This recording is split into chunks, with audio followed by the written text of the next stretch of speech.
రాష్ట్రంలో ఓటర్ల జాబితా ప్రత్యేక సమగ్ర సవరణ 2026 ప్రక్రియ వేగంగా సాగుతోంది. ముసాయిదా జాబితా తర్వాత తగ్గిన సుమారు 44 లక్షల ఓట్లపై ఇంటింటి విచారణ జరుగుతుండగానే అర్హులైన ప్రతి ఒక్కరికి ఓటు హక్కు కల్పించేలా ఎన్నికల సంఘం పకడ్బందీ చర్యలు చేపట్టింది.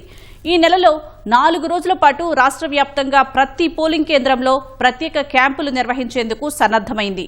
ముఖ్యంగా యువతను ఓటర్లుగా చేర్చేందుకు కాలేజీల వారీగా ప్రత్యేక డ్రైవ్ చేపట్టాలని అధికారులకు స్పష్టమైన ఆదేశాలు జారీ చేసింది. ఈ నెల 22, 23, 29, 30 తేదీల్లో రాష్ట్ర వ్యాప్తంగా పోలింగ్ కేంద్రాల్లో జరగనున్న శిబిరాల గురించి మా ప్రతినిధి శ్రీనివాసమోహన్ గ్రౌండ్ రిపోర్ట్. సుజాత, ధన్యవాదాలు. రాష్ట్ర వ్యాప్తంగా ఏదైతే ఈ ఎన్నికల సంఘం జాబితా రూపకల్పనకు సంబంధించి పూర్తి స్థాయిలో సిద్ధం చేయడం జరుగుతోంది. దీనికి సంబంధించినటువంటి పనులను కూడా వేగవంతం చేస్తోంది.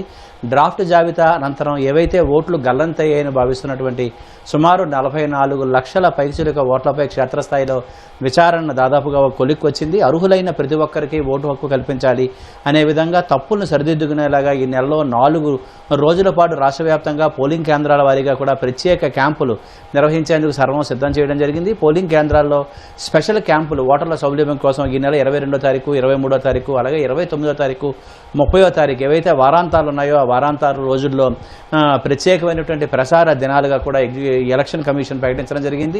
ఈ 4 రోజుల పాటు రాష్ట్ర వ్యాప్తంగా ఉన్నటువంటి 50,330 పోలింగ్ కేంద్రాల్లో ఉదయం నుంచి సాయంత్రం వరకు బూత్ లెవెల్ అధికారులు, అలాగే రాజకీయ పార్టీల బూత్ లెవెల్ ఏజెంట్లు కూడా ఇక్కడ అందుబాటులో ఉంటారు. ప్రజలు నేరుగా పోలింగ్ కేంద్రానికి వెళ్లి ఓటర్ల జాబితాలో తమ పేరు ఉందో లేదో సరిచూసుకోవచ్చు. అలాగే మార్పులు, చేర్పులు, అభ్యంతరాలకు సంబంధించినటువంటి ఫారాలను కూడా అక్కడే సమర్పించేటువంటి అవకాశం కూడా కల్పించారు.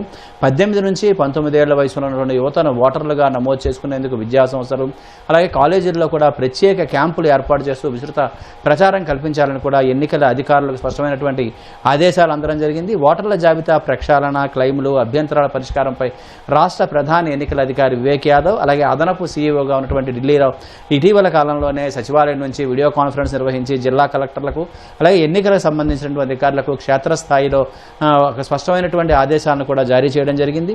ఎక్కడైతే ఓటర్లకు సంబంధించి తమ జాబితాలో పేర్లు లేవని ఉన్నాయో వాళ్ళకి, అలాగే వివరాలు లేని వాళ్ళకి సంబంధించి నోటీసుల జారీ ప్రక్రియ కూడా జరిగింది. క్షేత్రాల స్థాయిలో వాటికి సంబంధించిన విచారణ, అభ్యంతరాల పరిష్కార ప్రక్రియను మరింత వేగవంతంగా ముమ్మరం చేయాలని కూడా ఎన్నికల సంఘం ఆదేశించింది. నిబంధనలకు అనుగుణంగా పారదర్శకంగా వ్యవహరించాలని కూడా వీడియో కాన్ఫరెన్స్ ద్వారా దిశానిర్దేశనం చేయడం జరిగింది. రాష్ట్రంలో ఓటర్ల ముసాయిదా జాబితాను ముందు 4.16 కోట్లు ఉండగా ముసాయిదా ప్రచురణ తర్వాత ఆ సంఖ్య 3.71 కోట్ల వరకు చేరడం జరిగింది. మొత్తంగా చూస్తే ఏవైతే ఇప్పటికింకా మ్యాపింగ్ కాలేదని భావిస్తూ ఉన్నటువంటి 44.2 లక్షల మంది ఎవరైతే ఓటర్లకు సంబంధించి ఉన్నారో వాళ్ళందరికీ ఈ జాబితాలో పేర్లు లేవని భావించిన వాళ్ళందరికీ కూడా నోటీసులు జారీ చేయడం జరిగింది. మ్యాపింగ్ కానటువంటి ఉన్నటువంటి 7,66,000 ఓటర్లకు సంబంధించి లాజికల్ తప్పులు అలాగే ఉన్న వాటికి వీటన్నిటికీ కలిపి మొత్తంగా అయితే 44.2 లక్షల మందికి ఇప్పటికే ఎన్నికల సంఘం నుంచి నోటీసులు జారీ చేయడం జరిగింది. ఈ 44 లక్షల పైచుకున్నటువంటి నోటీసుల జారీ అలాగే విచారణ ప్రక్రియ ప్రస్తుతం తుది దశకు చేరుకుంది.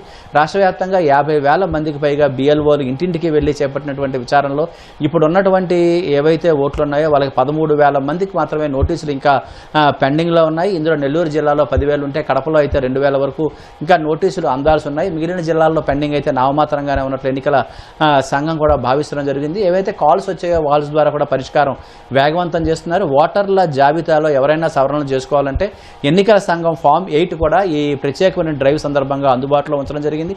అలాగే ఫామ్ 8 ద్వారా ప్రధానంగా 4 రకాల సేవలు అయితే పొందే అవకాశం ఉంది. ఏదైతే వివరాలకు సంబంధించిన సవరణ అంటే పేరు కావచ్చు, వయసు కావచ్చు, అలాగే వాళ్ళకి సంబంధించిన సెక్స్ కావచ్చు, అలాగే ఫ్యామిలీ రిలేషన్ సంబంధించిన వివరాలు ఏమైనా తప్పులు దొరలే వాటిని సవరణ చేసుకునే వీలుంది. అలాగే చిరునామాల సవరణ కూడా ఒకే నియోజకవర్గంలో ఉండి వేరే ప్రాంతానికి సంబంధించిన నివాసం మారినప్పుడు ఓటు బదిలీకి సంబంధించినటువంటి వివరాలు కూడా ఇందులో నమోదు చేసుకునే అవకాశం ఉంది.